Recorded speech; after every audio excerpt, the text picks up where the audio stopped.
Perubahan ke depan itu artinya Luhut tidak lagi menjadi PM kalau Anies memimpin. Nggak ada orang yang berkuasa berlebihan semacam itu. Itu perubahan.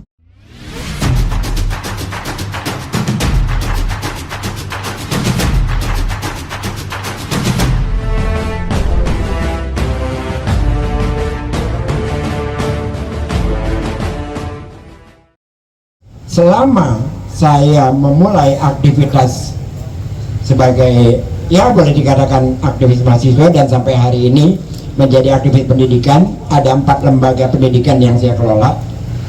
Mimpi kita memiliki seorang pemimpin yang teknokratik tapi juga populis itu ada di Anies.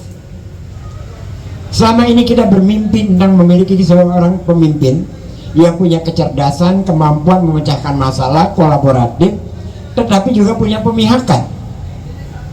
Dia menggabungkan semua ada di Anies. Gagasan-gagasannya luar biasa. Salah satu gagasannya adalah bagaimana bisa Jakarta yang tidak memiliki beras tetapi harga barang pokok stabil, maka dilakukanlah kerjasama antara food station dengan gudang beras di Ngawi. Itu tidak pernah dilakukan di Indonesia ini kecuali oleh Anies Baswedan. Yang kedua, di masa Covid, ketika banyak orang terpapar di daerah-daerah seputar Jakarta sudah tidak sanggup lagi. Jakarta memberikan ruang untuk semua warga negara bisa memasuki, difasilitasi untuk mendapat fasilitas kesehatan. Berbeda dengan negara lain yang ditanya KTP-nya dulu. Tapi di Jakarta semua orang itu dilindungi. Itu adalah kapasitas kenegarawanannya dia di tengah situasi Covid yang sedemikian rupa. Apa yang terjadi? Seluruh ASN TKD-nya dipotong. Agar apa? Agar mereka yang mendapatkan KJP tetap bisa berlangsung. Jadi seorang pemimpin yang membuktikan kita dulu yang harus menderita, bukan rakyat. Rakyat itu harus tetap kehidupannya.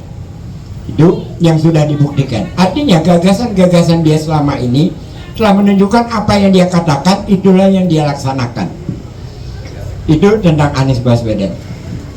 Sekarang kita melihat ke depan, Indonesia menatap masa depan. Apa itu perubahan? Perubahan ke depan itu artinya Luhut tidak lagi menjadi PM kalau Anies memimpin.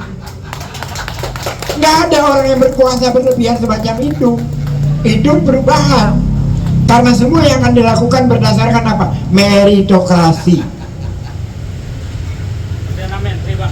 Iya. Memang Indonesia ada Perdana Menteri? Tidak ada, tetapi kan jadi ada. Karena Luhut tidur dengan Jokowi.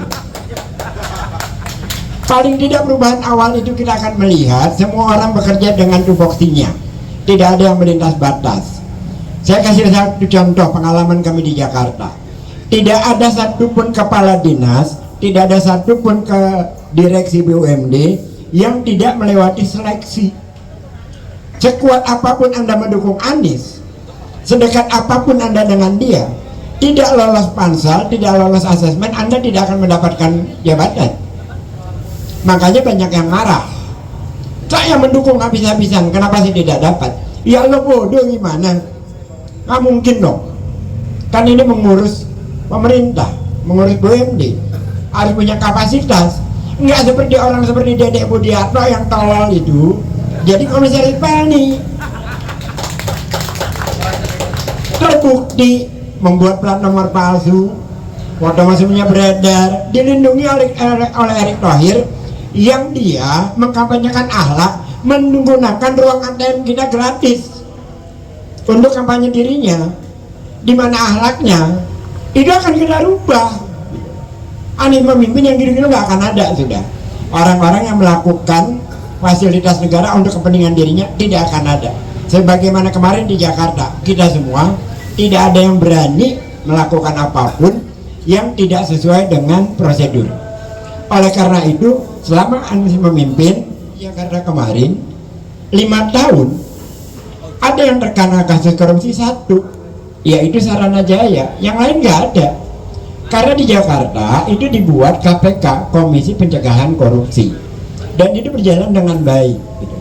Kita semua yang berada di lingkaran Anies berada di dalam jalur yang tidak neko-neko, artinya bahwa kita tugas kerja aja sesuai dengan yang sudah ditentukan. 87 triliun uang APBD DKI aman. Sebelumnya ada persoalan Transjakarta, ada persoalan LRT 5,7 km jaraknya dari Kelapa Gading ke Rawamangun, biayanya berapa? 6,5 triliun. Yang naik siapa? Biaya tiap bulannya 12 miliar, pemasukannya cuma 500 juta.